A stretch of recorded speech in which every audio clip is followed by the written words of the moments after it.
بسم اللہ الرحمن الرحیم۔ ماہ رجب 214 ہجری کی 5ویں تاریخ تھی کہ امام محمد تقی علیہ السلام کے گھر میں ایک اور نور الہی کا جلوہ ہوا۔ قدرت نے سلسلہ امامت کے 10ویں وارث پیغمبر کو اس دنیا میں بھیج دیا۔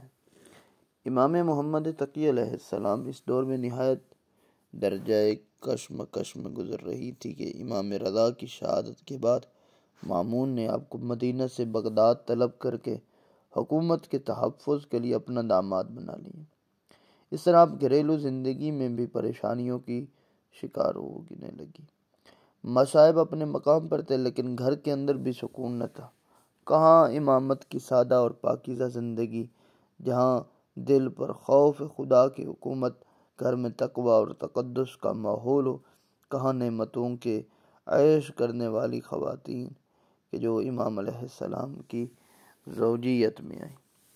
امام ایک سال کے اندر مسئلہ یہ حل نکلا کہ مامون اپنا وہ سب کچھ عیش کو چھوڑ کر مدینہ کو شریعت کا مرکز بنائے اور آپ بغداد سے مدینہ چلے جائیں، لیکن یہاں بھی وہ مصیبت بہرحال ساتھ ہی رہی اور ام فضل حضرت کو پریشان کرنے کے علاوہ باپ کو بار بار شکایت خطوط لکھتی رہی کہ حکومت میں حضرت کے خلاف ضمیر ہمار کرتی رہی، یہاں تک کہ قدرت نے تسلسل امامت کو برقرار رکھنے کے لیے آپ کو عقد ثانی پر آمادہ کیا۔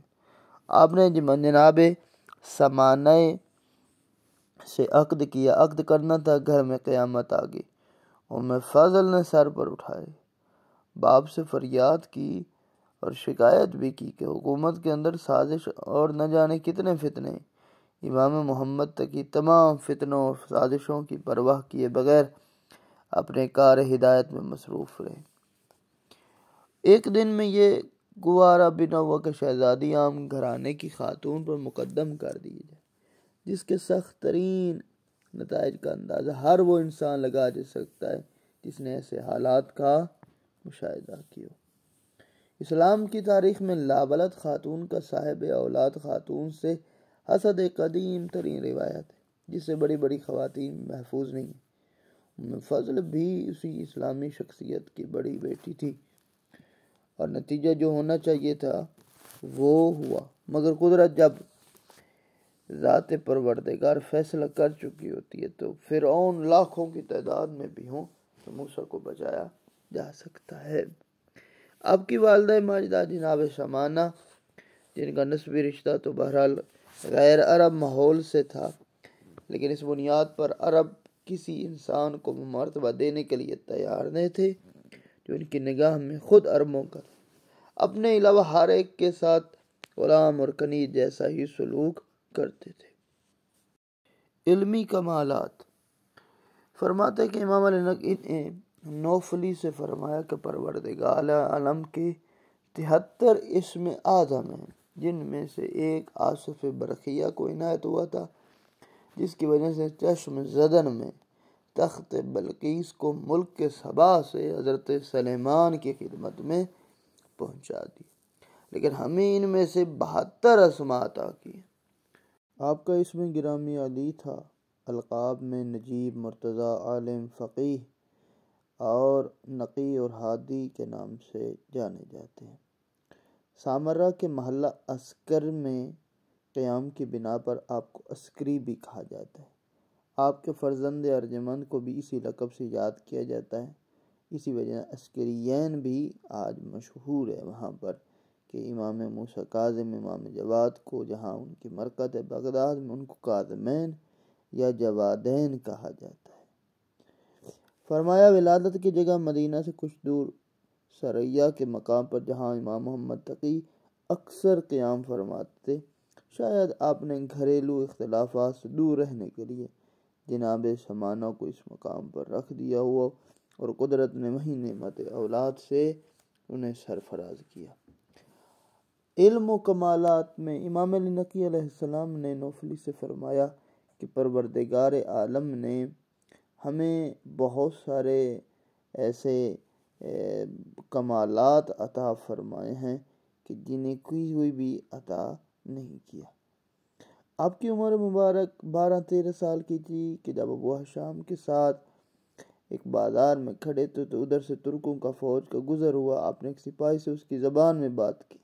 وہ حیران ہو کر قدموں میں گر پڑا۔ بتایا کہ آپ نے جس نام سے پکارا ہے اس کا علم میرے باپ کے علاوہ کسی کو نہیں ہے۔ اس کا مطلب یہ ہے کہ آپ کوئی ولی خدا ہیں۔ امام نے اسے اپنا تعارف کروایا، کہا کہ میں ذات پروردگار کی طرف سے حجت ہوں اور امام ہوں۔ روایت میں ہے کہ ایک دن ایک ہندی زبان میں گفتگو شروع کی تو میں نے عرض کیا مولا سے، راوی کہتا ہے میں کہ اس زبان سے بالکل واقف نہیں۔ آپ نے کنکری اٹھا کر اس پر اپنا لعاب دہن لگا کر میرے حوالے، میں نے اسے زبان پر رکھا تو 72 زبانوں کا ماہر ہو گیا۔ اللہ اکبر۔ شیخ طوسی نے نقل کیا ہے، کہا کہ حضرت کی خدمت میں ایک بحث کا فیصلہ کرانے کے لیے آئے لوگ، تو آپ دیکھتے ہیں کہ فرمایا کہ چچا سے بحث کا فیصلہ چاہتے ہو تو سنو کہ سال کے اہم روزے 4 ہیں، 17 ربیع الاول، 27 رجب اور 25 ذی الحجہ یوم دخول الارض جس دن فرش زمین تیار کیا گیا، اور 18 ذی الحجہ جب اسلام کامل اور نعمتیں تمام ہو گئیں۔ بادشاہ روم نے خلیفہ وقت کو خط لکھا کہ انجیل میں یہ عبارت درج ہے کہ سا جیم و خا و زا و شین و ضاد اور فا، یہ 7 حرف خالی سورہ کی تلاوت کرنے والا جنت کا حقدار ہے۔ آپ فرمائے وہ صورتیں کون سی ہیں؟ خلیفہ علماء اسلام نے دریافت کر سب کے سب عاجز رہ گئے۔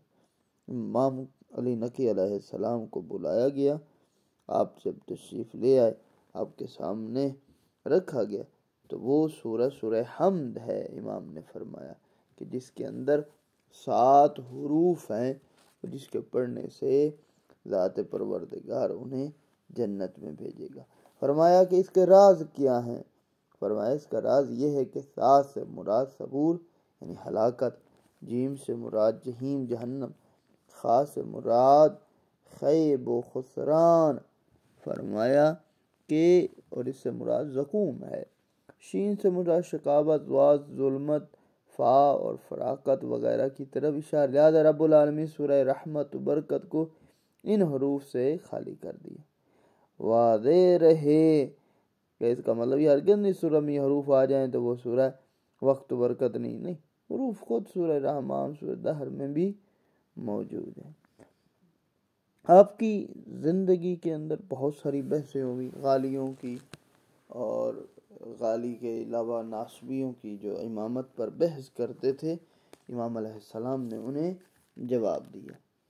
کرامات میں فرماتے کہ حضرت کے ساتھ ایک شخص چل رہا تھا کہ اتفاقاً آگے نکل گیا۔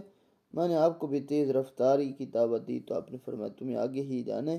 چنانچہ ایسے ہی ہوا، چند دنوں کے بعد ان کا انتقال ہوا۔ یہ امام ہوتا ہے، جانتے ہیں ذات پروردگار نے ان کو علم دیا ہوتا ہے۔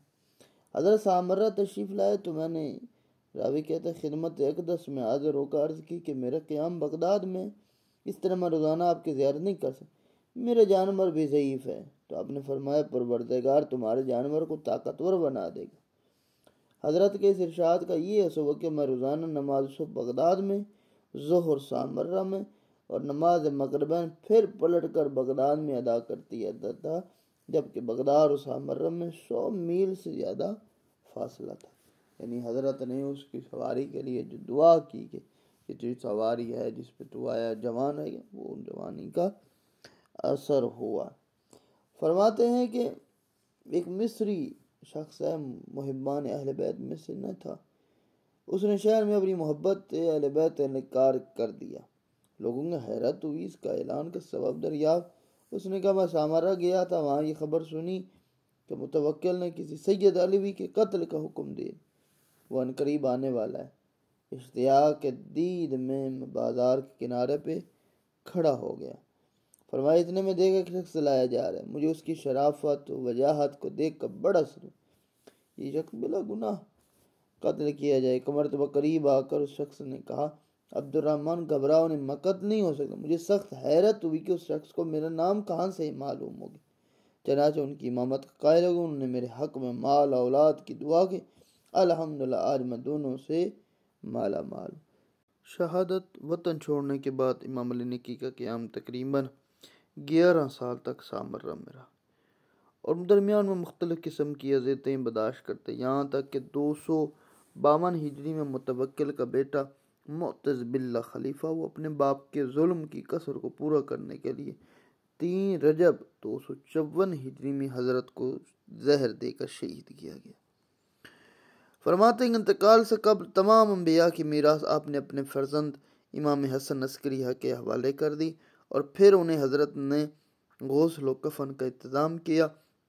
باپ کے غم میں گریبان بھی چاک کیا، جس پر کسی نے اعتراض تو فرمایا سنت انبیاء ہے۔ جناب موسیٰ نے جناب ہارون کے غم میں گریبان چاک کیا تھا۔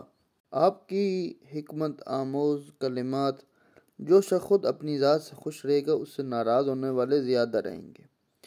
صبر کرنے والے کی مصیبت اکھیری ہوتی ہے اور فریاد کرنے والے کی دوہری ہوتی ہے۔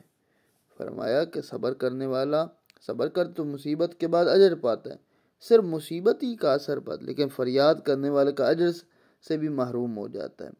فرمایا بیہودہ مذاق احمقوں کی تفریح اور جاہلوں کا ہنر ہے۔ بیداری نیند کو لذیذ تر بنا دیتی ہے، بھوک سے کھانے کا مزہ بڑھ جاتا ہے۔